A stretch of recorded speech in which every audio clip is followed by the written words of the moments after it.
We talk to the legends of the creative and entertainment industries. We talk to those on the rise.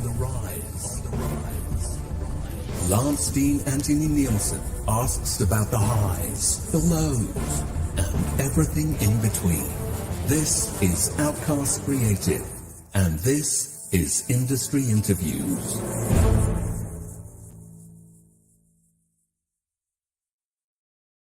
That fab intro just never gets old. Thanks very much for tuning in if you're here already. CLS Studio, good to see you. Please do share the stream. This is going to be a very interesting one. Desert Phoenix, good to see you. Jamalama, people popping in left and right now. So tonight's industry interview is going to be with a fantastic actor, also a friend of mine, a North Londoner as well, which is always a good thing. Because we are the best. We're the best of London, in my opinion. He's been working in the industry for a long period of time. I don't want to list the decades, but it's not quite in double figures. But he's been in the industry a long time.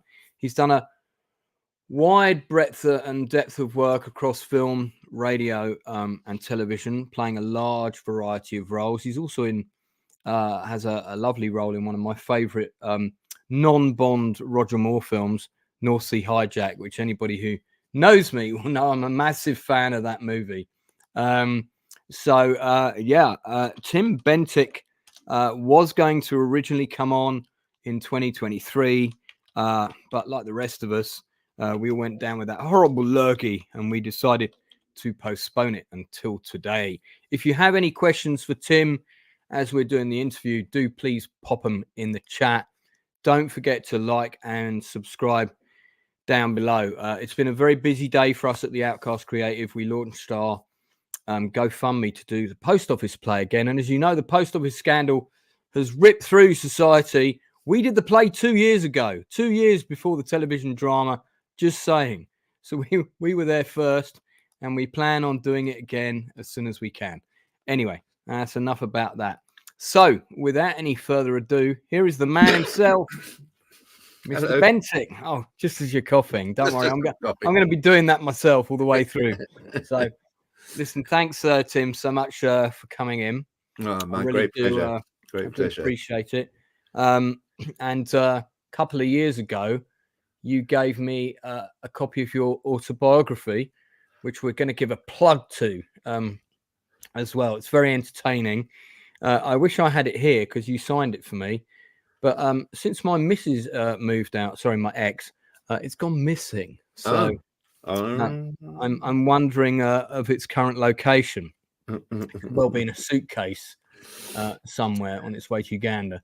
But anyway, we're gonna give that a plug later. But what I'm gonna do first is I always like to find out what kind of films, television and so on you grew up on, what impacted you throughout your journey with the media, as it were.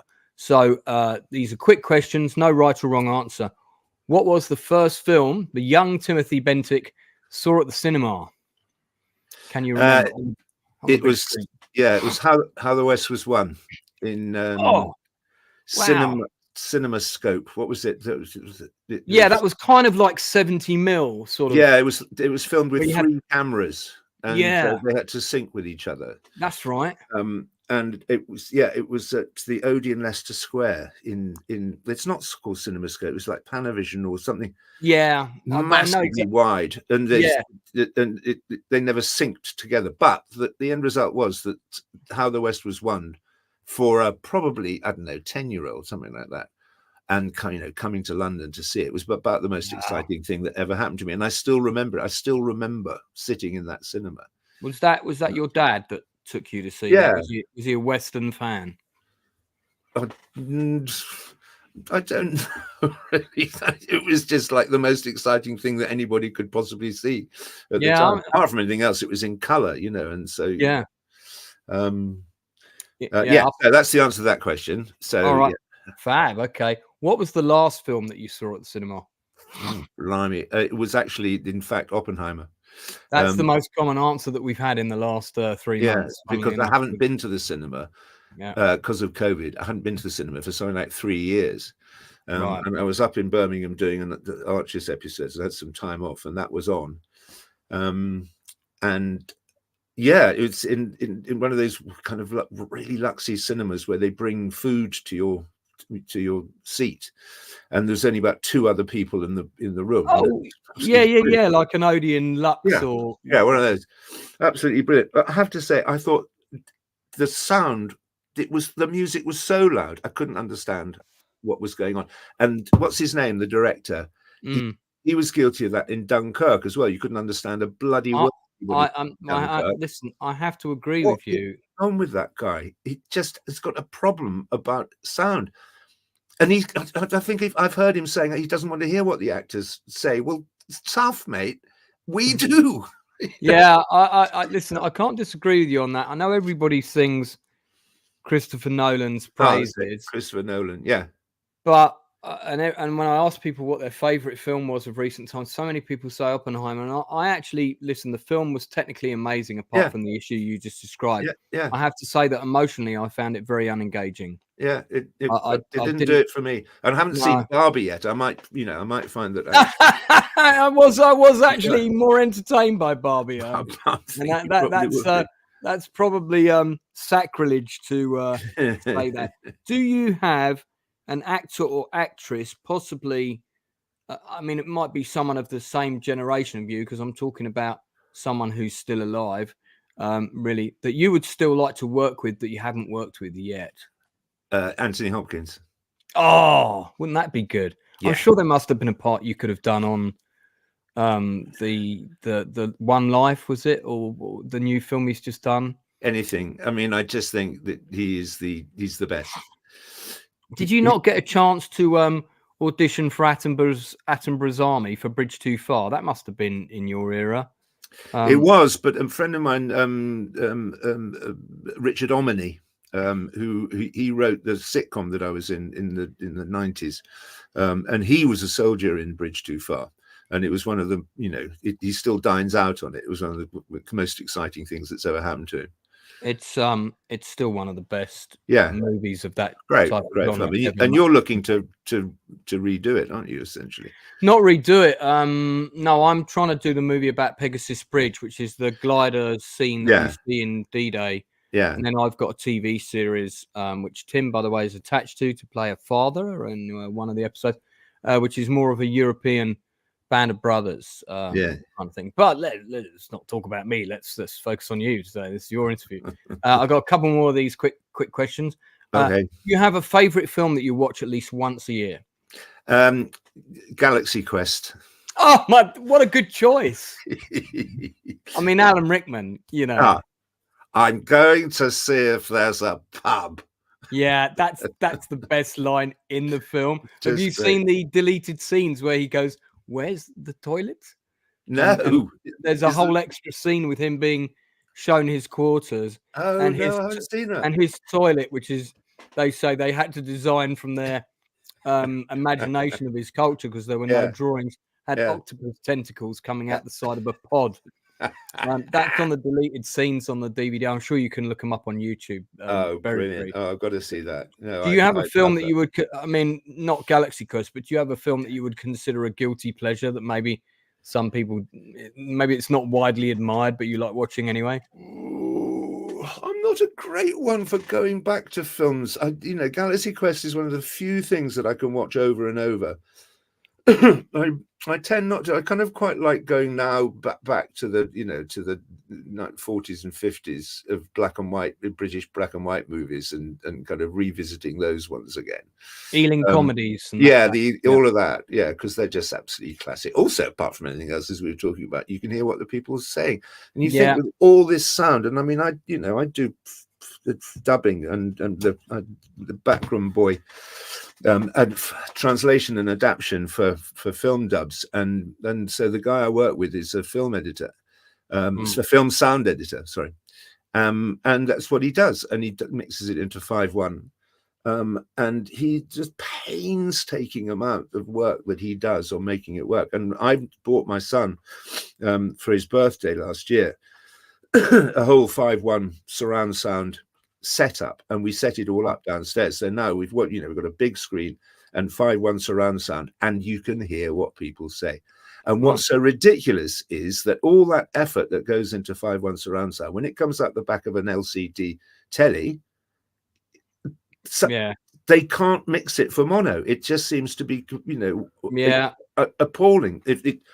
What you're getting out the back of a telly is just dreadful. It's the whole thing. You do it, oh God, it's so loud. The music's loud. Turn it down. Here we are on the people speaking. Turn it up, and everyone's doing that. And it didn't used to be like that in the 60s. You just had a telly and you had a volume control, and that was it. And you could hear what they said. I think there's a massive trend at the moment, particularly with the directors of his generation, to fuse sound design and music together. Traditional scores in a lot of films seem to be going out the window. And I actually was at the premiere of June, and I met the director at the after party, and I only had a limited time with him, so that was what I asked him. And I also asked him if he liked David Lynch's June, which he did. And he told me that was exactly what he was going for, and I thought, it was great, and it was very atmospheric, but I can't remember any of the music in the film at all. All right, yeah. And for me, that's I mean, don't get me wrong, music is probably the most important part of a film. All the stuff that the little bit of filming that I've done, the stuff that I've made home movies with my kids when we were on holiday. I've made 3 Bond films. I've made an homage to Jean-Luc Godard, and a science fiction film, and this is all just done with a camcorder, and then putting it together in Premiere afterwards. And then you do all that, and then the moment you start adding music, the whole thing becomes changes, it stops being a home movie and it becomes a film. I mean, it's so important, but get the balance right. That's the thing. I feel like I need to see these 3 Bond movies you've I'll show you. They're great. I've got to see. We should show them on the stream. Last of my quick fire questions before we jump onto the humble beginnings of your career. Okay. Do you have a favorite television drama series, not one that you were in? This could be British or American, that you saw that when you came out, you thought, bloody hell, this is good. This is a benchmark show. Well, Breaking Bad, I think, probably just off the top of my head, there have been many. Yeah. But I think at the time, Breaking Bad broke a lot of rules. And was unbelievably surprising. And even after, series 1, series 2, it kept surprising you. Things kept coming out of left field and going, oh my God, moments. Yeah, there were really good I mean, there's one that stuck with me, which is when the girl was dying of a drug overdose, and do you remember that? And he came in and he could save her. He could have put her in the rescue position on her side. Yeah, but he didn't. But he knew that if she died, things would be better for him, and so he let her die. I just thought that was, I mean, that's still one of the most shocking things I've ever seen. But moral compass being really. And he was still the hero, and they still managed to manipulate you so that he got away with it. Things like that. I mean, there's loads, but off the top of my head, I think Breaking Bad probably caps them. I'm going to plug this a couple of times during the interview, but if you want to know the full story of Tim's quite eclectic career, you want to pick up a copy of this. Hilarious, according to the Mail on Sunday, which it is, because I've read it from cover to cover. Do you know I read your autobiography in 2 days? Wow, mate. Yeah. Thank you. I'm flattered. Thank you. I was like, I'll read another chapter. I mean, I don't go to bed early, so for me to stay up and read a book quite late is quite common. But I read it in 2 days. It's a very entertaining book, particularly interesting for people that are starting out in their acting careers. Yeah, it's good for people who are starting out. I think things are very different now.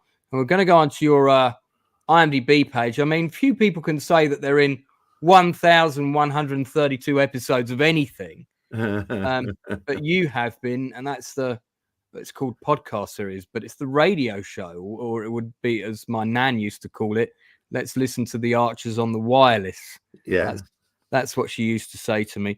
It was, I think you had some other things before you started on the Archers. So let's take us back. Where did you go to drama school? Bristol Ovic Theatre School. Right. Okay. That's one of the big boys. Yeah. And I shared a flat in my first year with this actor. I don't know ever what happened to him. His name was Daniel Day-Lewis. I think he did a couple. Disappear. Did a couple of things, like 3 Oscars later. He did a couple of things and then became a cobbler, I think. That's it. Yeah, a couple of things and became a cobbler. How was sharing a flat with Daniel Day-Lewis? Was he quite a hit with the ladies back then? Oh God, he was. Yeah, I've got a photo. I've got a photograph which I always thought I might keep for kind of blackmail purposes of a young Dan rolling a joint, because he's got a. I probably shouldn't say that, tell people, but I think that he wouldn't be blackmailed. He'd just go, yeah, that was me. He was sweet. He was a shy. He was very good. I remember he was very good at running. We used to go off running and he always beat me. Right. And nobody thought at the time that this was the lad that was going to become this, sensational actor. Because thing about Dan, one of the reasons why he's so good at doing method acting is that he's actually quite self-conscious. So when he's on stage being himself, he was terribly self-conscious, and he had his arms sort of sticking out like that. And if you look at him in any of that Merchant Ivory films, Remains of the Day, where he did a couple of the early ones. Yeah, and you look at him there, he's terribly, terribly wooden. And it's only when he invests himself in these completely different characters that this magic occurs. Yeah, extraordinary. One of my favorite films of all time is The Last of Mohicans. We did a stream. What a fantastic score! Oh, don't. That was that's one of the ones that went by. I had an interview to play the British officer in that, and I met the guy who also lives up the road from you, I believe. Does he? Yeah, because I bumped into him a couple of times on Holloway Road. What's his name? It'll come to me in a sec. Yeah. Anyway, so I go into the interview, and he said, I remember it so well. He said, Daniel says hi, but he's working out. I went, okay. So Dan had recommended me for this part, which was sweet of him. Oh, that's nice. So he said, I want you to. I read for a few lines, and he looked at me, one of those kind of intense directorial look into your eye, going, "You're clearly talented. I want you for my movie." So he said, "Here, give Tim the script." He said to his assistant, "Give Tim the script." He said, "Go away, read that. Come back in an hour." So I know. Wow. Okay, man. That's Michael Mann that said that to you. Just to be Michael clear. Mann. Thank you. This is for those people watching who don't know who Michael Mann is. The person who directed Heat.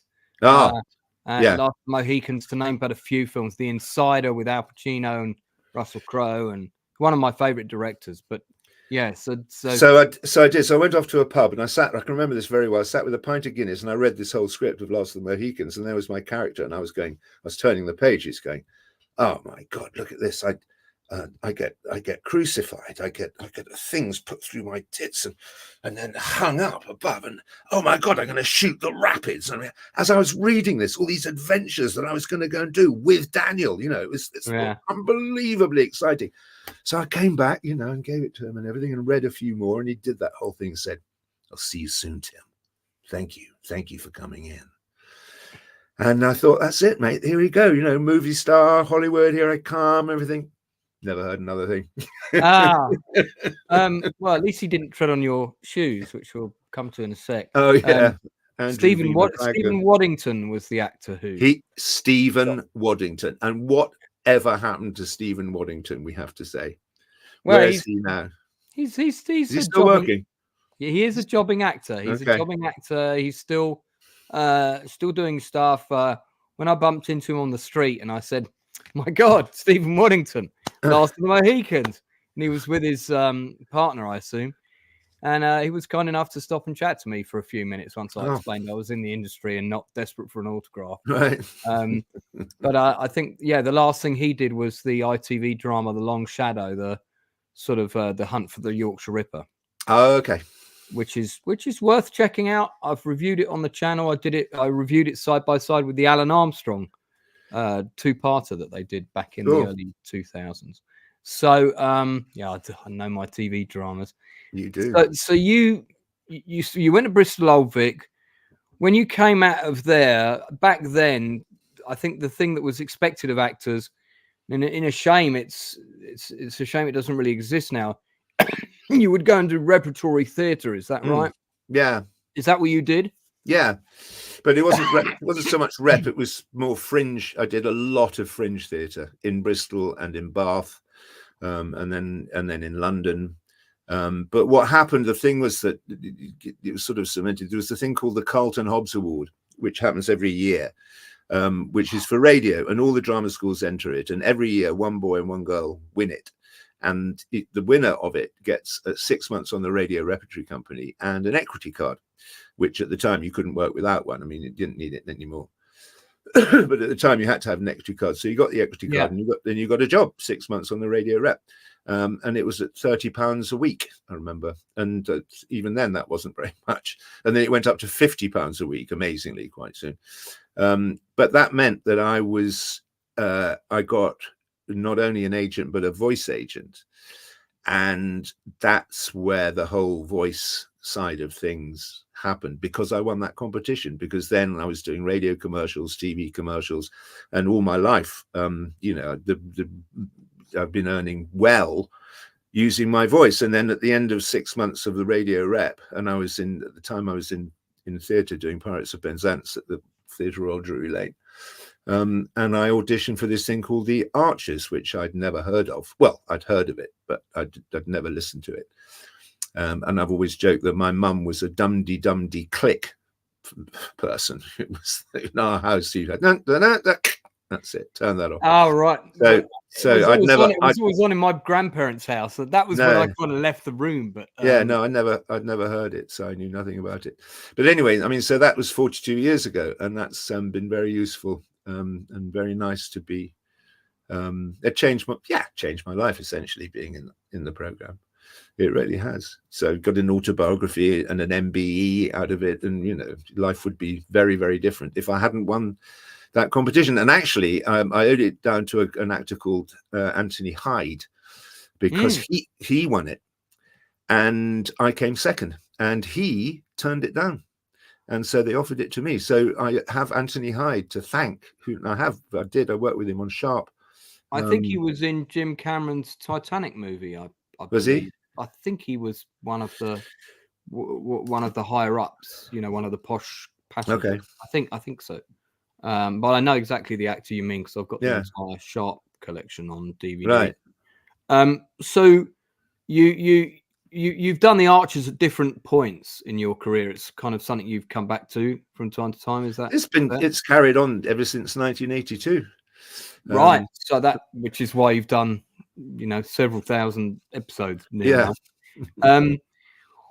Before we move on from that, because it's a radio show for anyone who doesn't know, and it's still was, and it's kind of part of British culture. It's sort of the equivalent of Dallas, but for British farmers, and it's a radio show. It's the conflicts between the various. It's not for British farmers. It's about. I mean, it was about it was about farming. I mean, its raison d'être was that after the Second World War, we were on our knees agriculturally, and we were we were taking imports from everywhere, and they had to get better and more efficient at farming to be able to feed the nation. And so the way of doing that was to have a program which was on every day for 15 minutes, which was part drama but part educational. So it was teaching. It was teaching farmers all the new techniques and all the most efficient ways of farming, and that was through this radio program, through drama. And it's one of those examples of the power of drama, which is, incidentally, just going off on a tangent, has just been demonstrated recently with Mr. Bates versus the Post Office. I mean, talk about a justification for drama, because 20 years go by and all the law courts and all the documentaries and all of that do nothing, but one two-part telly program changes the law. I think it's fantastic. It's 4 parts. Four parts. Sorry, yeah. 4 45 minute episodes. No, we watched it all in one. We watched it all in one go. Same. Nice off it. Binged it. Yeah. New Year's Day, we were me and my friend were up, and I said, like, we've got to watch this. And that was it. We were so well done. And Toby Jones. Weirdly, when I was starting off, I kept losing parts to this actor called Toby Jones, and I was thinking, I'm 6'3", And I was going, who's this other clearly tall person called Toby Jones? And then I found him. I went, how have you been nicking my parts, man? God, extraordinary. But I love him to death. He's such a good actor. He's a really so subtle. He's a really nice man. Yeah. In real life. Yeah. So what I wanted to ask you about doing a radio show, and you've been on it a long time, so since the 1980s. Apart from the technology, which is obviously more sophisticated, in terms of the daily process of going in and recording the show, let's say in 1985, as opposed to going in and recording the show in 2022, 2023, aside from COVID restrictions or whatever, what are the fundamental differences or changes, if any, in that time period jump? Well, I was too late for it to be being recorded onto disc. I was, not quite that old, but it was recorded onto tape for most of the first, 10, 20 years that I was doing it. And that would mean that, and also it went from being in mono to being in stereo. So two things. When you had to do an edit, you'd have to wait for the guy in the edit suite with the reel-to-reel tape recorder to actually get out the razor blade and cut the thing and make the edit, and to make sure that it worked. And so you were much more alert to fluffing and not fluffing and trying to make it, you get it take one.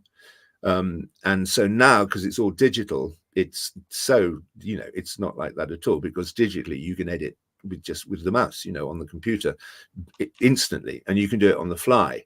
So that gives it is a bit more of a relaxed feel, a bit more kind of, you can muck about with it, and you can ad lib and and ah and play with the words a bit, because if you go wrong, then you just go back a sentence and start again, and they could chop it in like that. So that slightly led to a slight change in acting style. And the other thing is that with mono, so here's my microphone. With mono, I'd be like this, and you would be the other side of the microphone. Right. And so it was equal on both sides of the mic. And so then you had eye contact. So which is what you want as an actor. You want to have eye contact with the person you're talking to. Yeah. Because all the timing of it comes from that kind of physical interaction. And so when it went to stereo, they then had it so that there was a stereo mic, and you're both on the same side. So what you do now is that you're both looking at the microphone, but the person is next to you, but their ear is the microphone. So they're there physically, but their ear that you're talking into is there. So you have to keep pointing your mouth at that. But then you can take sneaky glances to the person to actually get the eye contact with. So it's very different. Yeah. Did that change the delivery of the emotional dynamic of the dialogue? Yeah, I think it changed it. Yeah. I think it still changed it. I still don't like it. I still don't like that artificiality of not actually being able to turn and do the scene like that. With them looking at you. Which is weird, because you would have thought that would be perfectly possible with microphones and it's about it's about latency, and it's about budget. No, it's not that. It's not that. It's not budget. It's phasing. Okay. Because I don't get into this. It's technical, but phasing is a problem. All right, I'll let somebody else fill in the blanks on that one for me. So so you got the Archers fairly early on. There's lots of entertaining stories of low budget accommodation and such during your early years of that, which I won't get into because I'll let people read that in your book. Good. And before we move on to film and television, I would say over your career, because one thing IMDb doesn't list, and it's kind of a shame, it'd be great to have it all in one place, doesn't list actors or directors' theatre credits. No. I've only got about 3 or 4 credits on IMDb, but I've directed 15 plays. Wow. But I can't have them on IMDb. Yeah. You've done quite a lot of theatre. Yeah. In your time. What role would you say you found the most challenging, but ultimately the most rewarding of all the different parts you've done, treading the board, so to speak? Well, I did 2 Ibsens. I played Tesman in Ibsen's. Oh God, what was it? Well, there's Torvald in The Doll's House. Doll's House, yeah. And then there's Tesman in Hedda Gabler. But Torvald in The Doll's House, I think probably that answers your question, because that's the longest and it's the best play I've been in. And was that the one? Was that the production produced by Thelma Holt by any chance that you were in? No, we did it in the Fringe Theatre in London, right? And it got picked up by the Sunday Times, who gave us a fantastic review. And on the back of that, we got picked up by the Oslo Ibsen Festival and asked to do it in Oslo, in the theatre in Oslo. No, what year would this have been roughly? This was sort of late 90s. Okay. Mid 90s, maybe. Cool. And so, it's like you're doing Ibsen in Norway. I mean, it's like, God, because we didn't know what we were doing. We were all very young.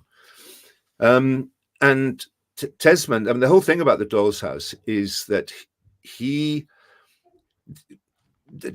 hates him because he basically talks down to her, and he calls my little, has this pillow talk, my little chickadee, my little pretty little, don't worry your pretty little head. I mean, he's the ultimate male chauvinist, right? Right. And he in the play is in his sort of 40s or 50s. So we were both in our 20s. And we didn't, because of our ignorance, because we hadn't researched it, we didn't know it. This is the lovely thing sometimes about plays, is you don't know what's gone before, you don't know what it's meant to be, but all you've got are the lines. Yeah, and we were taught at drama school, I think, text study. This guy called Rudy Shelley, who used to say, read the text study. All you've got is what's written down. So all the stuff that went before, all the stuff that people talk about, all the reviews and everything, it's all you've got is the text. So you are at liberty to interpret the text in any way you want. And so we interpreted the fact that he used these little sort of endearments, these little phrases of endearment. We used it to go, they're very sexy, these two. They're very good in bed. They love each other, and they're young and sexually active. And so we played it completely different, and it gave it a completely different journey through the play as this thing kind of goes out the window, and they end up, she ends up hating him for kind of completely different reasons. So anyway, we did it, and on the first night in Oslo, I remember there were all these Norwegian academics sitting in the front row. Those guys who got beards without a moustache. Yeah. That look, this sort of like that with no moustache, when they were sitting there watching us. And at the end, it finished, and there was this pause before people played, and then they started doing this slow hand clap, and we went, oh Christ. We've really blown it. They really, really hate it. But apparently a slow hand clap is the ultimate accolade in Norway. They were going, you've blown this out the water, man. You have given us something in Ibsen. This is the Ibsen Festival. You have given us something that we have never seen before by complete mistake, just simply because of our ignorance. You must have been bought a few drinks that night. Yeah, we were the toast of the town. It was extraordinary. So I think that's probably the most rewarding part on the stage I've had. On the other one, of course, is the thing that starts my autobiography, which is when I was in this is not a play, this is a musical, The Pirates of Penzance. Ha! There you go. Is this not a photo of that very thing? That's the one. So there's Tim. This picture obviously taken just a couple of years ago, and a bit more. Looking very dashing. If only I had that stomach now. Look at that. It's just so nice. Yeah, well, mate, I'm with you on that one. Pirates of Penzance, I'm sure, was a lot of fun. But so your first feature film was with it's directed by one of the best, I think, action directors of his generation, Andrew V. McLachlan, also produced by one of the best producers of that generation, Elliot Kastner. Oh yeah. And Andrew V. McLachlan's son is now a first AD. I've seen his name popping up on loads of credits, and I really wanted to interview Elliot Kastner, and he died a few years ago, not that long ago. And Andrew sadly also has gone now. That was the film North Sea Hijack, or to use the German title, Spenk Commander Atlantique. Yeah, and that's me. And that is that's you. me. Is that the poster for it? The German poster for it? No. Oh, you mucked it up. Did you muck it up? No. This looks like I think. Oh no, it's not. You can buy a series of chewing gum cards. Right. That isn't me actually. That's a stuntman. But the scene when he throws me overboard. Yeah. This is the scene prior to you being thrown overboard. So the shot when you're trying to stab him, that is you in the film. I've seen it. And then they cut to a stuntman. No, it's not. I don't try to stab him. You don't? I thought that was you. That's why I got that still up, because then don't forget somebody says Roger Moore says, "Where the hell's Harris?" Where the hell's Harris? They say someone's thrown him over the side. I'm pretty sure that's your nose, Tim. I don't think it is. There's a very similar look. Anyway, I had to go and attack him. That's right. And then he threw me overboard. Yeah, there we are. Look at that. Folks use ears. This castle, which I wrongly thought was in Scotland, I thought it was the same castle they used in Highlander.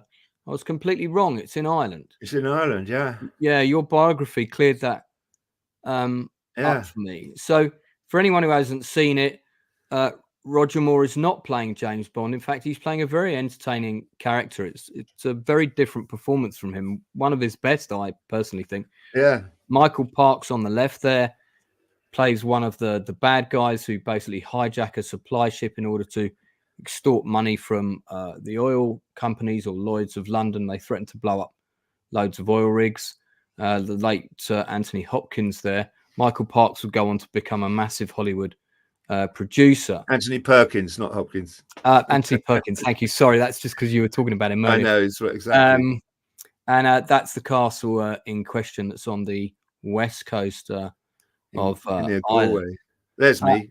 That's right, you. You're at the end, aren't you? Right at the end with the moustache. Right. I'm telling you that's you in that other picture. I'm sure of it. I'm sure of it. Because the whole point is. I think that guy at the front there. Anyway, whatever. No, well, you're his number one in the. Yeah, I'm his right hand man. All the rest of those guys are stuntmen, and I'm the only actor. And they're all grizzled British, stuntmen have been millions of films. And there's Muggins there, straight out of drama school. The idea that he's meant to be the kind of the head of this mercenary force. I'd done the cadet force at school for 3 years. That was about it.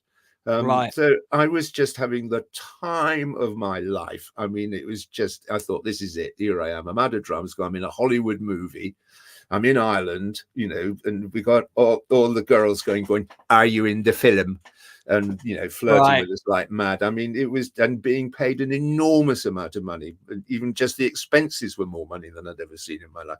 It was just bliss. I thought I'd made the right decision. This is exactly, why I'm not going to go and have a proper job. This is clearly the way to go. Well, I think there's a lot of love for this movie. And anyone who's watching from America, for reasons that are completely unknown to us, it was released as Folks in America, with two Fs. Yeah, Atlantic Commando in Germany, and probably a whole host of other titles. I think. And whatever happened with my agent, with the contract, I've never had a single penny in repeats or residuals. And really, and it's, which is a bugger, because I'd be quite rich. Because there was a time when you couldn't fly anywhere without seeing it. It was an in-flight movie forever, and also it was daytime TV. They used to show it like once a week for years and years and years. It was on all the time. Yeah, if I had a pound for every time it was played, then I'd have doing all right. You I'd have 10 quid. yeah, exactly. So I mean, you talk about this quite extensively in your there are a few anecdotes from that in the book. I mean, I know, did the team of stuntmen did they make you one of their own, and sort of, did you go out drinking with them? Were you part of their clan, as it were, or were they still a bit aloof with you? They came round. Right. They were a bit. I mean, I was a posh kid, and they're all Londoners. They're all stuntmen, and and I was the posh boy. And there was one moment when the I can't remember his name now, an Irish fella who's Roger Moore's stuntman, he's his absolute stunt double, and he'd shinned up a tree and he tied these ropes down because we were meant to climb up an anchor chain into this boat. That was the plan originally. I remember. And so you see us starting to climb the anchor chain, but you don't see anybody actually climbing it because none of these guys could do it. Anyway, and so he hung down these 2 ropes, and they all had to go at climbing the 2 ropes to get up onto this bough of the tree, about 20 foot up. And they couldn't do it. And they were all, going, "Oh no, it's too much, mate. I can't get my ankle right." I've got, and all of them, they've got scars from this and scars from that, and broken bones from all the stunt stuff they'd done. They were the real deal. Anyway, at the end of it, they went, "Oh, we better let Tim have a go. All right, Tim, do you want to see if you can climb the ropes then?" Yeah, let Tim have a go. And they're all taking the piss like mad. So I thought, okay, so there's 2 ways of doing this. And I could sort of join the lads and say, "No, mate, I wouldn't be able to do that either. No, quite right. No, it's too hard." And I knew that I was good at climbing ropes because at school, it's just one of those things you can either do or you can't do. And I knew I could do it. So I went, all right. So I just shinned up this rope, got up to the top, put my leg over and sat astride the bough of the tree. And this fella, I'll think of his name in a minute, lovely boy, just gave me a big wink like that. There, right there. And then after that, they were all right with me. They went, "Yeah, he's all right. He's all right." Also, the other thing is I saved one of their lives because we were out in the Galway Harbour, and we were doing all this scuba stuff. And one of them, and he was in his 60s, the bloke, and he got into trouble. He was drowning. So I went, and I'd done, thingamy, first aid, and what's it called, first aid at sea thing. Sure. And anyway, I went up and I inflated his jacket, and I got hold of his ears like that, and I pulled him in, right, and saved his life. So at the end of that, we then went around back to the van where they had all the bottles and everything. Somebody handed me this bottle of water, what looked like Avian water, Avian written on it. I went, "Oh, cheers, mate. Thank you." And it was poutine. It was pure alcohol. So after that, we got on all right. And then they invited me. They said, "Would you like to become a stuntman?" And I actually went to the stuntman's ball at Pinewood. And it was only when I turned up with the stuntman's ball, and you look at about half the people are in wheelchairs, the others are all in bandages, scars and head thing. I thought, no, I think maybe I'll just stick to being a soft. I've actually got a call sheet, believe it or not, from Bridge Too Far here. Oh wow! And on the list here is here you go, the key stunt artist. Oh, Vic Armstrong. I think a couple of these boys were on North Sea Hijack. Yeah, it was Alf Joint, Vic Armstrong. Yeah, and then there was what's his name? Dickie Beer, maybe. Rocky I actually came across somebody the other day who identified them all from the photograph because who was it? What's his name?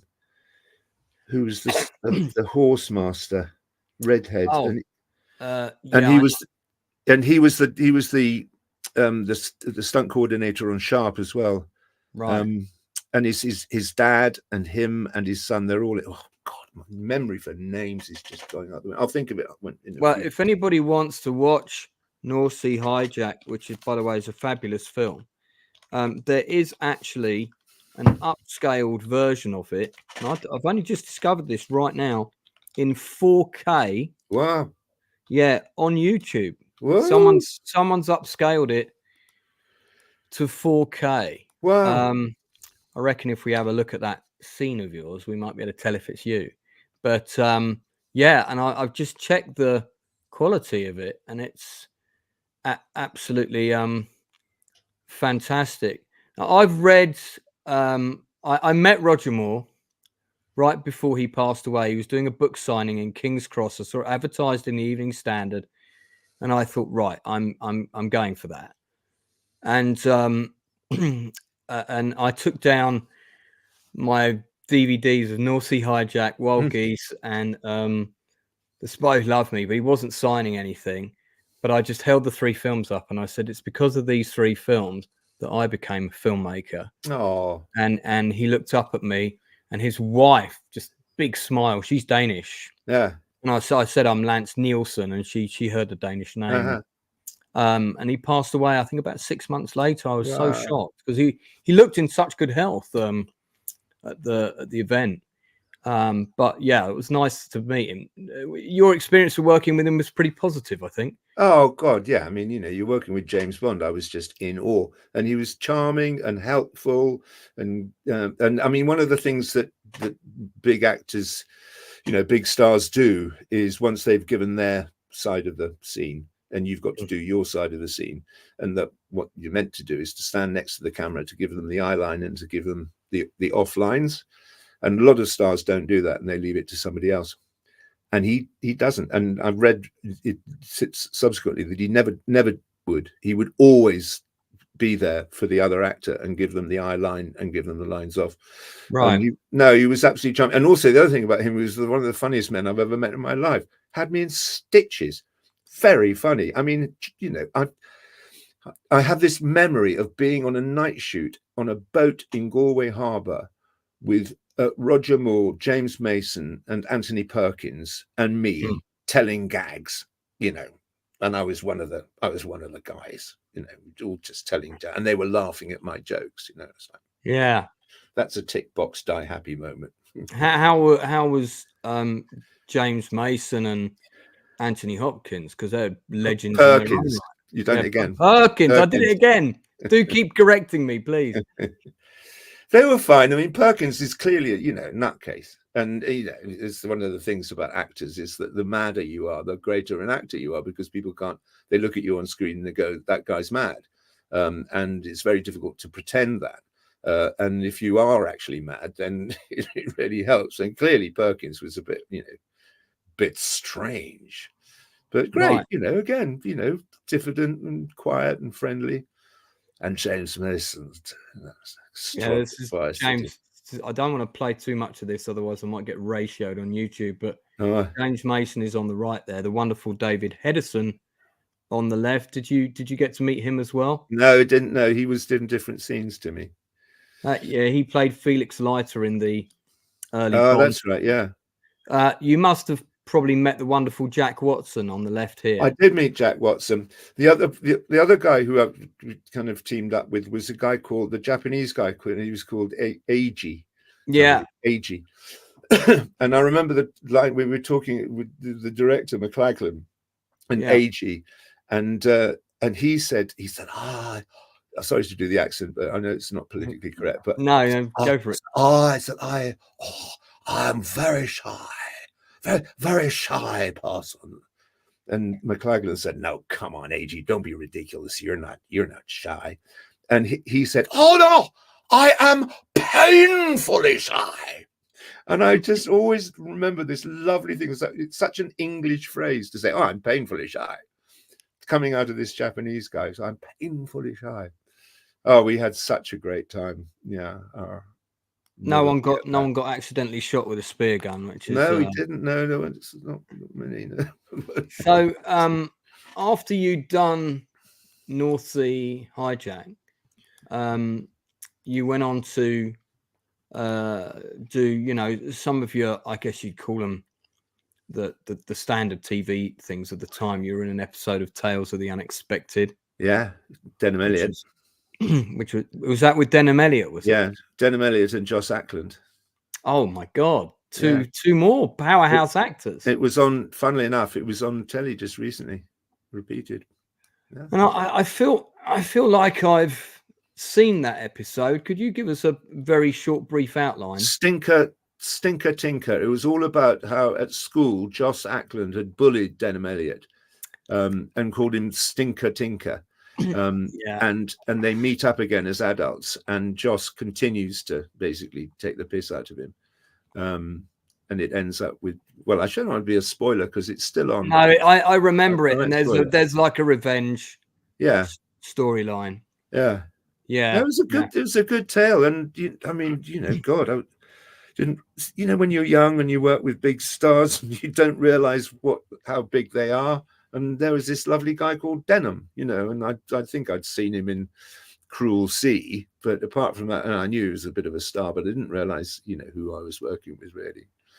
There is a story about him, but I can't tell you it. Oh, you can tell me it off camera when we finish. I will, yeah. Northern English Bastard, fantastic name. No relation to Alan Bastard. Roger Moore was known for his pranks. Were you ever a victim of one, or not? If you call me Mr. Bentinck. Yeah, you've misspelled it. Lance went and misspelled it earlier. It's a bane of my life. It's because it's got this C in it. If it was Bentink, you'd look at it and you go Bent Ink, Tink. But it's got this C in it, INCK, which is the Dutch ending. And when the moment that C goes in, everyone goes Bentinck. And it's so weird. They put an extra I in. Sorry, what was the question again? Whoever asked. Were you ever on the end of a prank from Roger Moore on set, or did you witness him pranking anyone? No, I didn't. But there was the thing that really endeared me to him was that he'd hurt his hand, and it was it's all bandaged up on his hand. And he was telling this gag, which ended up with him swatting a fly on the wall. Right. So he said this, and then a punchline, bang, and he went, "Fucking hell!" like that.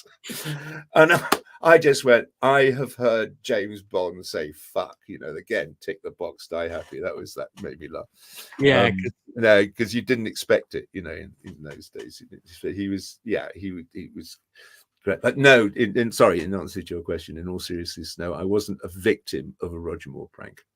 Let's talk about By the Sword Divided, which was quite a big show in its day. And believe it or not, I was an avid fan of it. I watched it. A friend of mine called Adrian he had a collection of miniature English Civil War figures, and we were we were wargaming with them at the time. Yeah.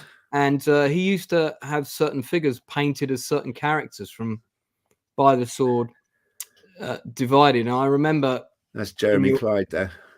Yes, who was also in North Sea Hijack. He was. Yeah. And we had a By the Sword Divided reunion in our house here in the summer, and 40-year reunion we had, and Jeremy turned up, which was nice, and Julian Glover turned up, and wow. quite a lot of us. It was lovely. I wish you'd give me an invite to that, Tim. I actually dropped off a script at Jeremy Clyde's flat in West London. All the floor was being refurbished at the time. There was like nothing in it, and I was like, "Am I in the right place?" But you see, one thing I always remember about this episode was there was a really good episode with a witch finder in it. Oh yeah, do you remember that one? Yeah. And there was a whole show trial and everything, and they parodied that episode with an episode of Blackadder much later. But that episode really stuck with me. There's Julian Glover at the top of the table. The basic story is it's set in the English Civil War. You've kind of got two families that sort of end up on opposite sides. I think that's a fair sort of overview. Yeah. And various love affairs and things going on. Is that Anthony Andrews on the top left playing a violin? Looks a bit like it. Must just be a fortunate coincidence.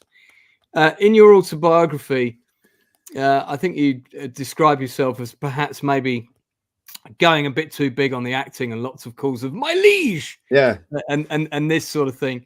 Was that just I guess you've Well, done we a were little talking about this at this reunion, and I look at it and I think I'm way. Nobody explained to me told me how to do film acting, how to do tele acting. And I was Bristol Ovitt Theatre School, and I was good at. There I am finally.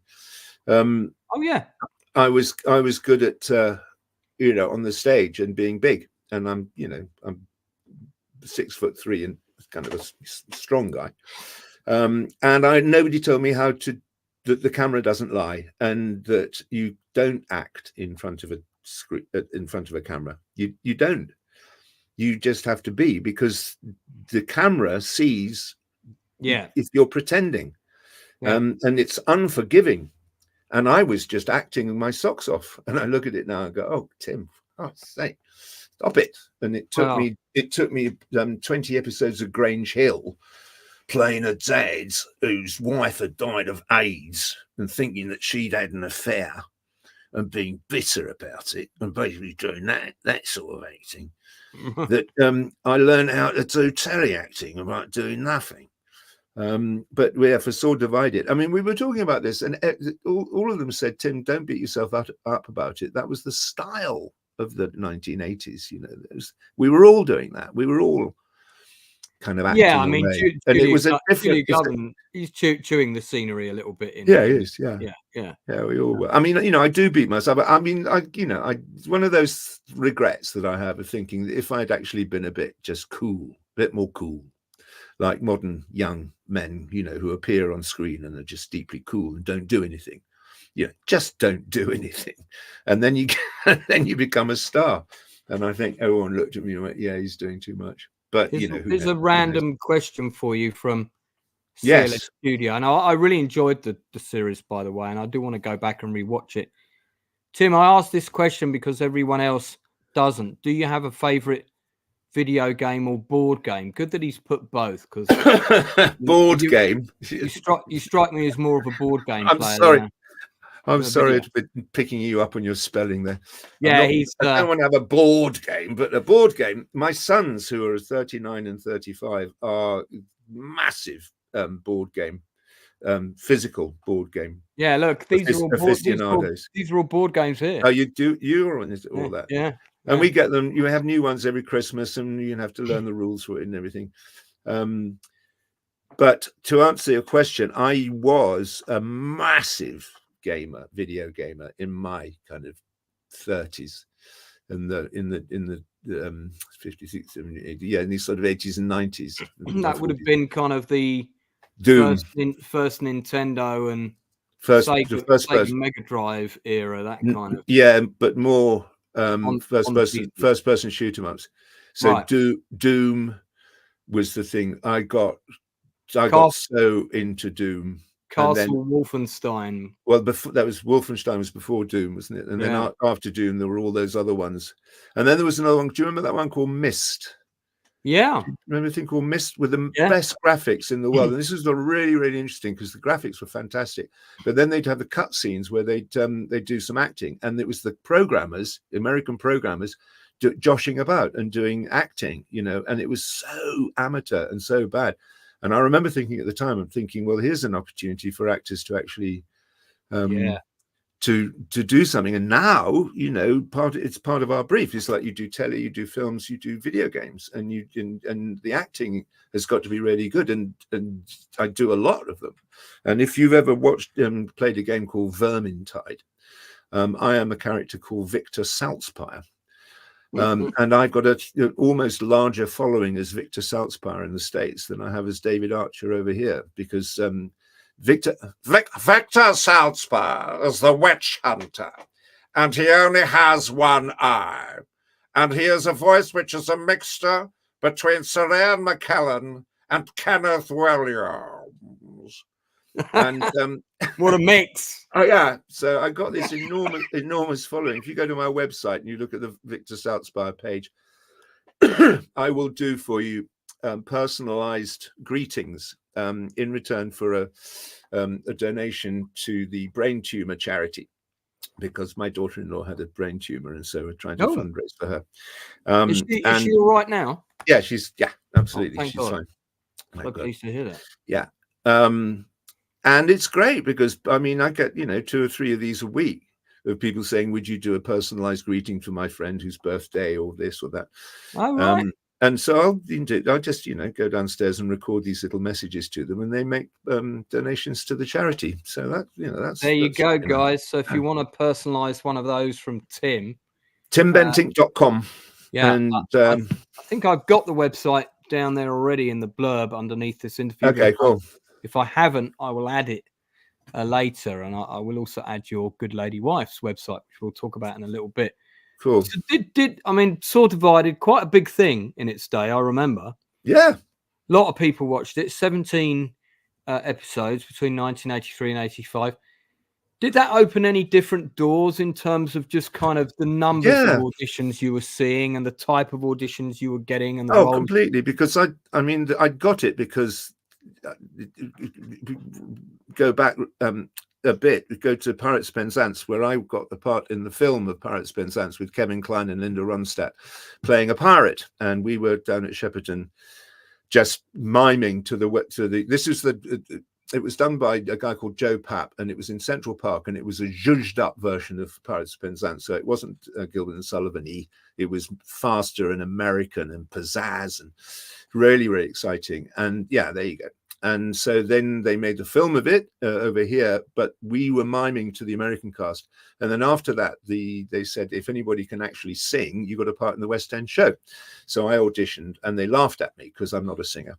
But they said, she said, there's a choreographer called Graziella Daniele. She said, oh, Tim, you got so much energy. We got backup singers in the wings. So I got a part in that, and then they said before I studied, would you understudy Tim Curry? It would be the second understudy, because the first understudy was Chris Langham, who played the policeman. Right. So I said yes, because I got an extra tenner a week. So, and then it ends up with me playing the Pirate King playing the lead in a West End musical. And I had no rehearsal for it. I'd never done any rehearsals, and I'm not a singer. So that changed my life. And that's why the book, my autobiography, starts with the words, "You're on," said the stage manager. I'm just out of shot there. That's annoying. And that's it. With you in. Yeah. So then I had to, suddenly I was playing the lead in a West End musical, and I'm not a singer. But that changed my life, because that's what got me By the Sword Divided.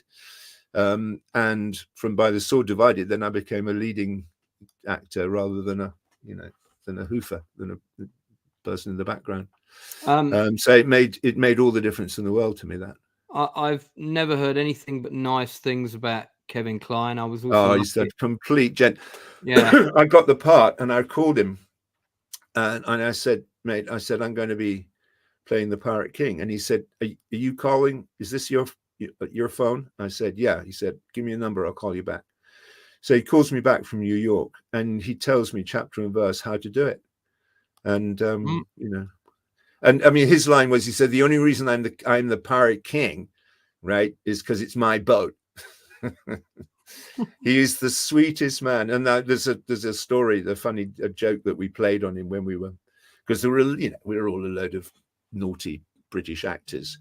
And there was this American star among us. So, of course, we were taking the piss, but he joined in, and he was just great. He was no airs and graces, no starriness about him at all. I loved him. Yeah, I'd love to see him again. He came to see Death of a Salesman when it was starring that wonderful actor who was in Cocoon and Silverado, whose name has suddenly gone out of my head, in the West End. And God, what an amazing show it was. And a friend of mine was in it, so I'd kind of gone to the stage door to meet them. And just as I went to meet them, Kevin Kline came out, because he'd gone to meet Brian Dennehy. That's what I'm talking about, Brian Dennehy. Right. And I went, oh my God, Kevin. And he was like, yeah. And he said, you won't believe this, but I got the soundtrack to Silverado on vinyl. And he said, it is a very good soundtrack. So that was my little conversation with Kevin Kline. And yeah, you could just tell from his energy, he was an absolutely, lovely gent. It was good to sort of hear you confirm all the stories I've heard.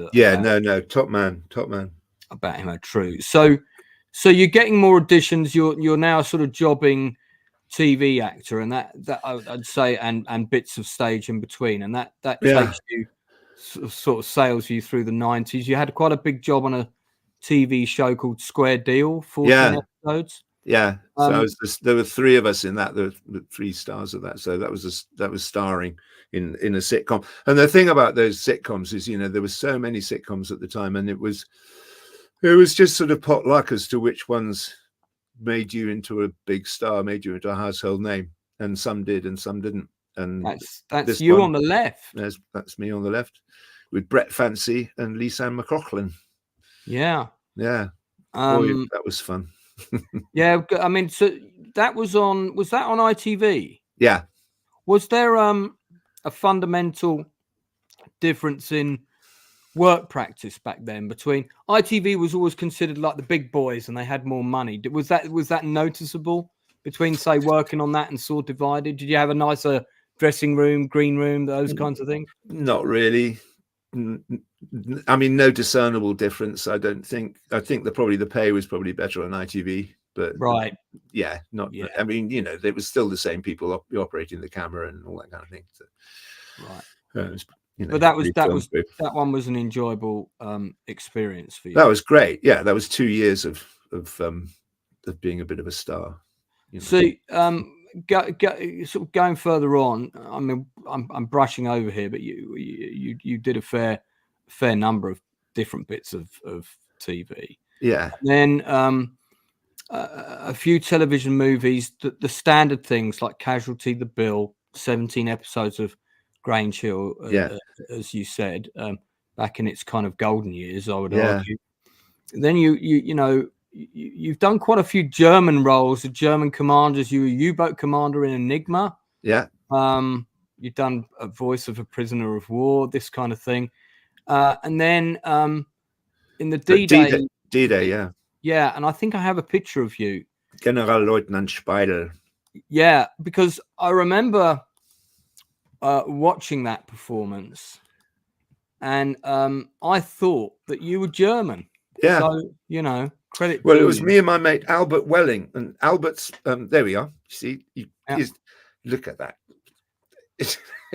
They had the best uniforms. The thing about the Germans. Well, they were done by Boss, isn't it? Hugo Boss. Yeah. Yeah. That's why. So I got the part, and then they said, and it was written in English, and so we were meant to be doing it as a German accent. And then the director said, do you guys actually speak German? And Albert's mother was German. And so he said yes, and I said yes. He said, well, would you like to do it in German? So we went, all right. So then they said, can you translate it? So that was a bit difficult. So then we went, not really, not properly. So they had it translated. And so then we had to learn German, which is very difficult. I mean, I speak it, but I'm not fluent. And then Albert will tell you this. We had, before our big scene, they decided to completely rewrite the scene. Right. So the night before, there was me and Albert sitting up late in this bar in France, trying to learn these lines. And after a bit, we went, God, I'm not going to be able to do this by tomorrow. Can we write it down somewhere? So I got this trick because I always had to say we've had a message from Berlin that says that we believe that the invasion is going to happen in the Pas de Calais, and all that. And so then he has to answer me. So I got this girl who was an extra and said, can you come and bring me this piece of paper? So I said, yes, wir haben einen Beruf aus Berlin. Thank you. So I take it from her. Yeah, danke. So I take das sagt, that says, and then I'm reading the lines. Right. Okay. Wir erwarten, dass es nicht auf dem Pas de Calais kommen wird. And here, and then I hand it to Albert, and Albert takes it like that, and then he does this thing. You can see it if you ever watch it. He turns it because he'd taken it the wrong way around. Turns it upside down in order to read his lines underneath it. They didn't want to do a retake of that? No, they didn't. Never had time for a retake. And then we came across this thing about whether or not it was a double bluff. And they'd written ein doppelter Bluff. And we said that can't be the German for double bluff. Ein doppelter Bluff. And apparently it is. So, but every single time he said Doppeldeberuf, I corpse. I just can't believe this. We had the best time because it was in the chateau where the actual German head command was. So on the walls in this chateau, there were all the black and white photographs of what it was like under Nazi occupation, with all the swastikas everywhere, and pictures of Rommel and my character Speidel. They were all there. So it brought a real sense of reality to it. And I remember I came out of costume once, and I came around the corner dressed, like that. And there was this old French guy, very old French guy, and I almost gave him a heart attack, and he suddenly was confronted with this Nazi, and they'd been under the occupation. And he went, no. He said, no. Oh my and I God. said, no, monsieur, no, je suis anglais. Hein? Je suis anglais. Vous êtes anglais? Oui. C'est allemand. No, je suis anglais. And he didn't get it at all. He couldn't work out what was going on. It's very funny. I mean, must have been lucky you didn't give him a heart attack. I know, really, seriously. Because I seem to recall in that movie, you're playing the commander of the Merville battery, or you certainly go and inspect the Merville battery at one point. Yeah, we do. We go and do inspecting the battery. Actually, did you go and see the real one when you were there? Because I've been there. It's an amazing museum. We've been there since then. Yeah, we've been there since. No, because this was it was the Chateau de la Roche-Guyon. It was just north of Paris. So the actual landings, the landing sites were not where we filmed. Right. Yeah, fair enough. So, going into the 2000s. I mean, there's we need to do another 2 hours to cover everything you've done. Right? So you'd have to go for hours to cover my career. I'll try and being a jobbing actor. I'll try and drill into some of the key things. I mean, you've done Silent Witness, which is a bit of a British institution. My friend Will Johnson was on that for many years. Right. You've done Heartbeat, another British institution. And then, going into the sort of the early 2000s, you did War and Peace, but it was just a voice. Was that were you redubbing somebody? No, I did War and Peace, but it was the tiny part. I did go to Vilnius. Right.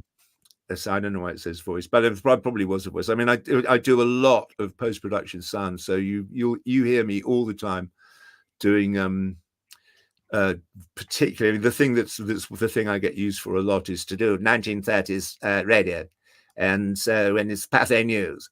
And it just, I don't know, did you watch the thing recently called Agatha Christie thing called Murder is Easy?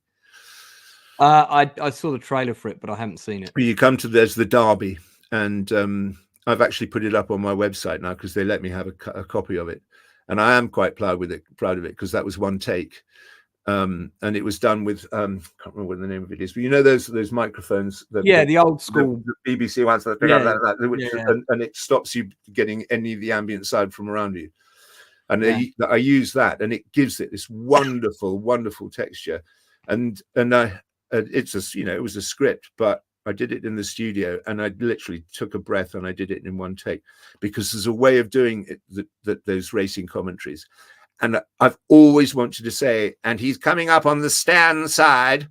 So, and I mentioned, it was said at the beginning, he's coming up on the stand side. And he goes, and then, racing commentary going, and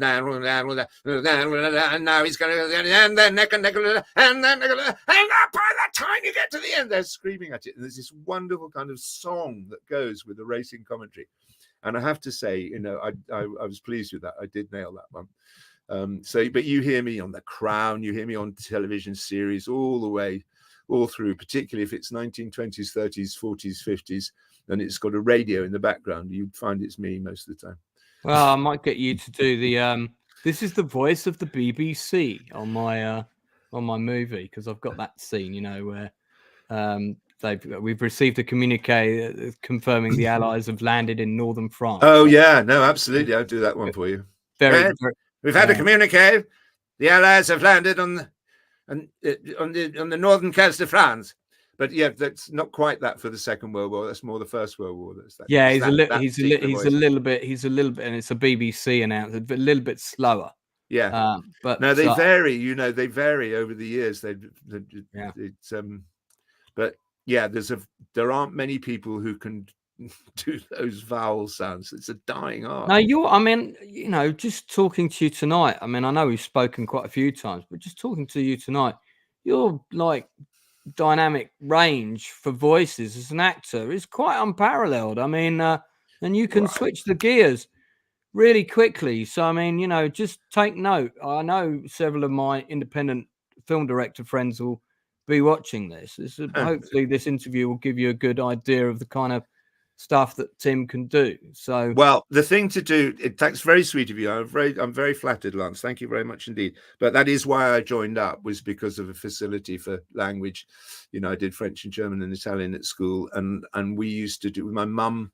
And my mum died when I was 13, but I've got a tape of me and her doing Pete and Dud, and doing silly voices, and that's what I was brought up on. I was brought up on with my father and my mother doing silly voices. So that's kind of it. But I've just put together a new film and TV show reel, which that was for the last sort of 4 years' work, and there's quite a lot of different accents in that. So I'd recommend that to you. Have you got the link? Have you got the link to that? I have actually already put the link in the chat. For your the easy way is there's a Bitly. If you've got Bitly, I love the way you've got this. I love the way you've got this fly crawling around on the screen. Yeah, and that's a really clever way of like getting someone to like engage. This is I know, but as I say, it's 1998. I won't play the whole thing of this now because it's 6-7 minutes long, but you can see it on Tim's website. But if we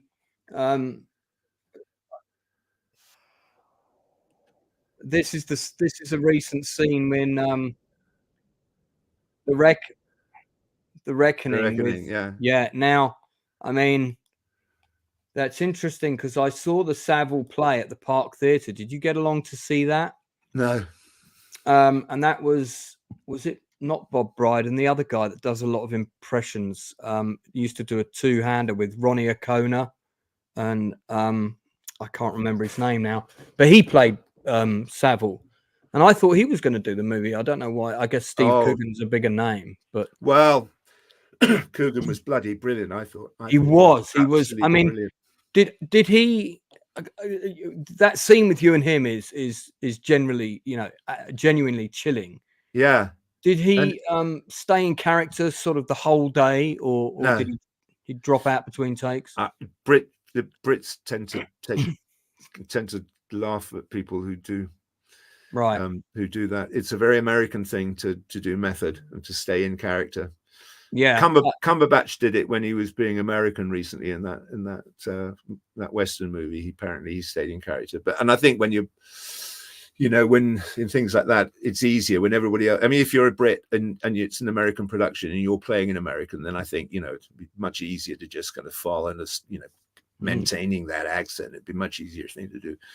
But I mean, if Coogan continued to be Jimmy Savile between takes, that would have been be really fucking weird. That would have been really scary because it was scary enough. It was scary enough when the camera was turning, when it because he was so good. I felt I was looking at Jimmy Savile, and I got this lovely line that I start off with. He said, I think you ought to. To remember who it is you're talking to. And my line is, I'm talking to a disc jockey. Yeah. So. Yeah. So, and you do indeed. And do glasses acting, you see. It's always. I think it's all quite precise. It's very good. Yeah. How much rehearsal did you get on this scene? What was the rehearsal process, if any? The way it works with filming is that you know your lines before you get there. I mean, you just know your lines. So it was just you turn up on the day, hit your mark. Turn up on the day, and everybody knows their lines. Everyone knows what they're doing, and so they say, "Okay, should we just run through it?" Then, So you run through it. But I mean, he you know, I had just one part. He had shitload of lines over the series, and so he didn't know his lines at the beginning. So we'd rehearse it, and he'd be reading it, and then they do a wide shot where he didn't know it, and then they do I'd had 2 angles for my close-up, one from one side and one straight on. So they did those, and so all his lines were the off lines, and then by the time it came round onto him for his close-up, then he knew it then. Right. And that's often how it works when you're playing the lead and you've got all the lines. Then you get the you know, the guest actors, like I was in this, to come in and you do your lines first. But in terms of rehearsal, it's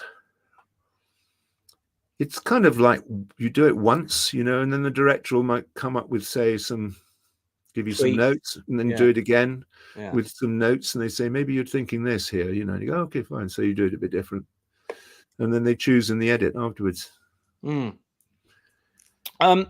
So you've also done a fairly high profile show, which is Ted Lasso. Yeah. What a great freeze frame I got there. I know. I got somebody sent me an animated GIF of me going, I go, what the fuck at the end. You don't hear it. You just see me going. And you're playing the manager of Chelsea. I'm the manager of Chelsea. And this guy comes in and he doesn't sign for us, you know, when we got all the press in front of us, and suddenly he said, I'm going to play for Wimbledon. And my character goes, WTF moment. So I've got this animated GIF. Oh, talking of animated GIFs, that fly was 1998 was my first website, because I've been writing websites for people all my life. I've made some and computer programming as well when I was younger, and that was the first instance of an animated GIF, was this little fly, and I put it on the website, and people keep thinking it's a fly. I've seen it on other websites before. Have you? For some reason, it looks a lot more convincing on yours. So working on Ted Lasso, which is a fairly high profile. I can't remember if it's Netflix or who produces it, but it's a pretty big show. It did quite well. First season did very well. I think it's on its third season now. Yeah, I think the 3, but it's finished now. That's it. He's done. Yeah, I haven't seen the full time in it. I haven't seen the final episodes. How was that working on the show? What, you know, was there it's an American co-production, isn't it? Was there a notable difference? No, it was completely British, and it was just completely British, really. It was just largely shot in and around Richmond, I believe. Yeah, absolutely. I mean, completely British thing. And my one huge regret of that is that I was filming it at Chelsea Football Club, and that all the stars were there, and I was and I've been watching it. I was a fan. I was an avid fan of all of them. I thought they were wonderful. And there was Hannah Waddingham, who I'd never seen before in my life, and I just thought that she was the best thing since sliced bread. And I was walking out of makeup back to the dressing room, and she was standing there talking to someone, and she looked over at me, and she see, I was just come out of makeup, and she big smile. She went, "Hello," and I went, "Hello," and I was so in awe, like a fan. Yeah, I didn't go up and chat. And I looked at it, and you can often tell when people are Archers fans. There's a sort of a certain kind of look about them. There's a sort of knowing look, like I know you. And I think that I have a feeling that she was an Archers fan. She wanted to talk to David Archer, and I really, really wanted to talk to her, but I was just too shy. And I've kicked myself for that moment ever since. I think she's wonderful. I think what she did at Eurovision was just brilliant. Just brilliant. Yeah, she's an extraordinary actor. She was one of the presenters, wasn't she? She was. She absolutely owned it. She owned it. Yeah. Yeah, I mean, unless I'm mistaken, and many people won't recognize her, she was also in Game of Thrones as the nun who's going shame, shame, shame. Really? I think it's the same actress. Wow. Yeah. Wow. When she's walking through that, and you never know it was the same person. So she's actually incredibly versatile, like your like your good self. Did you get to speak to Ted, the lead? I did, because he was directing it. Because I've heard lovely things about him. I'm sure he was up against time. It was that classic thing, you know, we've only got half an hour. You've got to do your scene. You know, can you make sure you do it in one take? And and everybody was going, you know, and I didn't even meet the director. She came and said, "Hi, I'm the director," and then rushed off. And in fact, I did another thing with her later, and she came up to me and apologized. Said, "I'm so sorry, I didn't even speak to you on that." But no, I did get a nice compliment from one of the sound guys, right, who said, because you know there was a room full of the press and cameras, and they said, "Okay, Tim, okay, we've only got one. You know, we've got 5 minutes, and then we've got to be out of here." And I went, all right. So I did do it in one take. And this guy afterwards, when he was taking the mic off, he said, "You know, I do admire you people." He said, "You just come in here, you walk in here. You know, you don't know any of us. We don't know you. You come in here, you nail it, and then you fuck off. It's brilliant."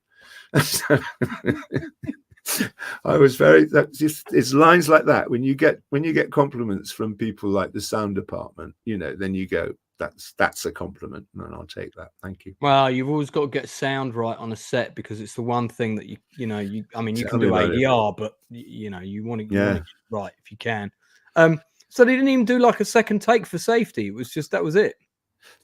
We did do so. I know why, because Jason, who plays Ted, he came up and he said, because I'd said I'd done the first one, which is actually the take that they did, where I went, "What?"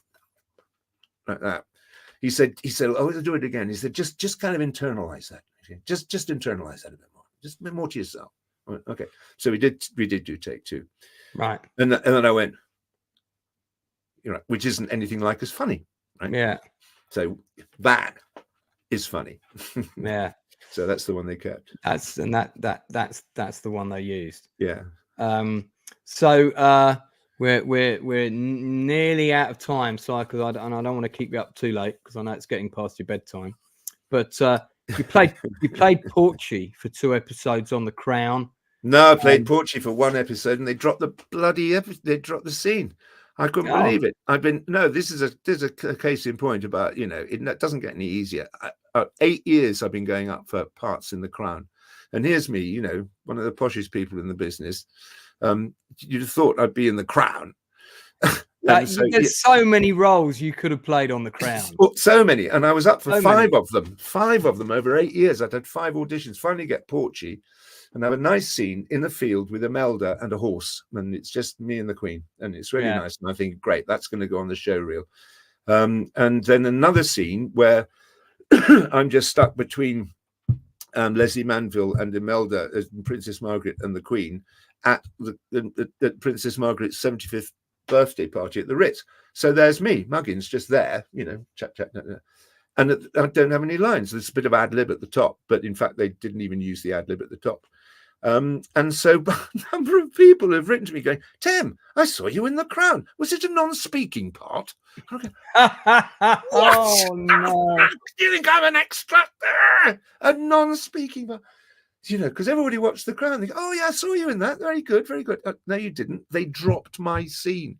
And there was another thing on. Have you watched Men Up? The thing about Viagra in Wales. I haven't, but I feel like I need to see. Oh, you've got to watch it. We watched it last night, and I because I was in it. Is it a straight up drama or? Yeah, it's a TV drama. But it's the true story about how in the 90s Viagra was invented because of people had erectile dysfunction because of diabetes. It's beautifully done. It's very funny. It's very moving. Very, very moving. Did you say it's called Man Up? Men Up. Men Up. Okay. It's on BBC. Anyway, I had a part in that. There's only a small part, just a tiny. It was the opening part, the scene of the film, and they said to me, again, this is like The Crown. It's like 2 in a row. They dropped that scene. This one, they said very nicely. They sent it to me, so it's in my show reel.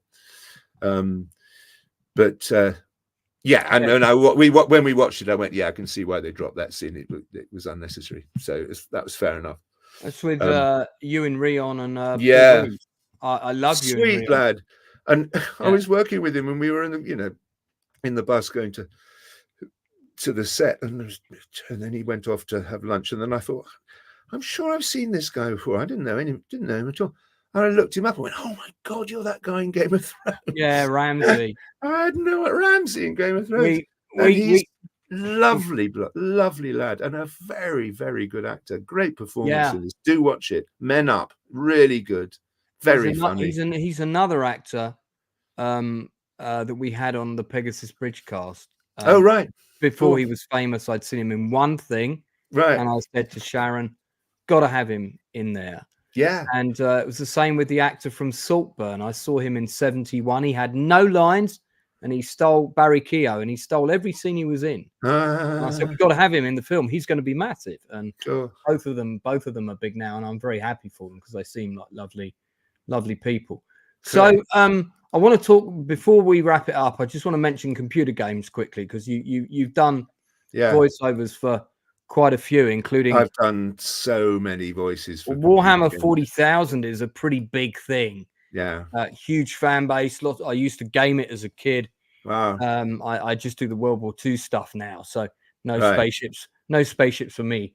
But I mean, this is a big thing. Did you find you were getting fan mail from the gaming community after you did this sort of thing? No, I mean, when I announced on Reddit, which I don't use, that I'm the voice of Victor Saltzpauer, and all these people going, "Get away, you're joshing me, don't." And then finally they went, "No, seriously, you really are, you're Victor Saltzpauer," and they went bananas. They whole this Reddit stream went completely berserk. It was fantastic. Reddit I've got a huge fan base as Victor. It's my alter ego. It's great. So what have you got coming up? I mean, I noticed you've done a couple of short films recently, and it's great that you're doing that, because I know there's some other big name actors that do them as well. Yeah, and that's always very helpful for a young filmmaker or someone who's to have someone of your experience on their set. I'll say it here and now. If you're a student filmmaker, get hold of me, because I love doing student films, because I have got things now. I mean, I just turned 70, which is feels completely barking mad. 70 is old, and I don't feel old. But I have got a lot of experience, and I can pass that on. And I do like to help next generation not make mistakes, and avoid the mistakes that one made oneself. But the other thing is that if it's quiet at the moment, I had a really good couple of years, but just now it's just gone like it does. As an actor, it does. Some you put your finger in every pie going, and every now and again they all dry up. And at the moment, I have actually got nothing on, and so I would rather be working than not working. So I'm quite happy to do a student movie for nothing. For expenses, just because I prefer working than not working. Sure, or indeed a small indie film that is paid. There you go. Absolutely, I'm sure Tim would welcome those. Well, I'm going to plug your wife's business quickly. So yes, creativity runs in the family, and Tim's good wife Judy, who I've yet to meet, but I believe a dinner invitation is happening very soon. Certainly can. So has a hat business. Look at these. There you go. And she designs bespoke hats. Has some for sale, but so you can buy some online. But she can also design you one for yourself. So if you're a lady who likes going to the races, where hats are, of course, are all the rage, or you've got you've got Mel B there, and Princess Beatrice. Yeah, she's designed for a few big names. Class. So no, she's brilliant, Judy. She's absolutely brilliant what she does. I really like this blue one on the right here. Yeah, it seems to really work. So do check out Judy Bentinck's website. Maybe you're looking for a unique hat in your film. Maybe there's a requirement for something like that. Do get in touch with her. So Tim, what have you done that we should look out for that's coming out in the near future? Anything particular? There's a thing that I'm not allowed to tell you about, which is it's called a returning Disney Plus series. Right. And if I say that it features Imperial stormtroopers, okay. It's one of those. Okay, it's a spin-off. So All right. I'm not allowed to tell you. I mean, because I literally have signed it. No, sure. But so that's Well, don't worry about it. Your part will probably be cut out. So yeah, probably. Well, they paid me well enough. And then there's another thing called The Ballad of Renegade Nell, in which I play a crusty old judge with 17th century wig on, which is fun. It's a fun part. But sure. Sort of bits and pieces I've been doing, So. Well, look, thanks, Tim, so much for giving up your evening and coming on and talking to me. I really do enjoy doing these, and I've had such a diverse range of guests, and everybody's experience in the industry is always different, and there are always useful nuggets, I think, for any actors watching. If you could, as a final thought, if you could give your younger acting self one piece of advice from your older acting self, what would it be? Put all the money that you earn not into your children, your house, holidays or anything. Put it all into a pension fund. Ooh, I'm not kidding. I thought when I got old that I would be a movie star and I'd be a millionaire, so I didn't bother. I am the reason my wife married me is because I'm an optimist, and I thought, I'm going to be rich. I'm going to be a movie star. I won't need to do pensions. I'm sure there was a bit of love involved there as well. A bit of love going on, but it's when you're in front of the camera, don't act, just do it. Just think it. Just think it. That's all you need to do, and put all your money into a pension, so that then when you get to my age, you can then put your feet up and don't have to worry anymore. That's my advice. Thank you very much. I'm going to leave everyone with this fantastic picture of Tim with Tom Baker, who's still going strong. Yep. I think this was pickups for Shadow when they re-released it. That's it. I was his body double flying through space. Yeah. He's a character, isn't he, Tom Baker? He certainly is, and doesn't he know it? Fab. Well, Tim, thanks so much for coming on tonight. Everyone in chat, thanks for your comments and questions. Do check out Tim's autobiography, Being David Archer. Seem to recall the title is. Yep. And other unusual ways of earning a living. Indeed. That's available on Amazon right now. Jamalama, great name if ever there was one. Says great chat. Thank you, Jammer. Thank you, Jammer. One of my recent subscribers to the channel. We're now over 3,000. Want to go to 5,000. I've got lots more interviews like this coming up. I have got a confirmation just the other day that the director of Tremors and City Slickers is going to be here in a few weeks. So Fantastic. We're just trying to work out the date. Got some other actors coming on. I've got some other DOPs coming on. I'm even going to be interviewing a catering company. So I'm trying to do everybody's job on the set in different things. So ask them where banoffee pie came from, because it's the first time you ever eat banoffee pie is on set. I had it at my posh school that I used to go to when my dad had a good job before he got laid off, and then I went to a state school. Oh, right. That's why I'm such a good writer, you see, because I bathed in both ponds very young. Ponds. Wow. Well, look, on that bombshell, we're going to love and leave you all. Thanks very much for tuning in. Don't forget to like and subscribe. Check out the other industry interviews. This is number 51, so there's another 50 to take a look at, and I will see you all again real soon.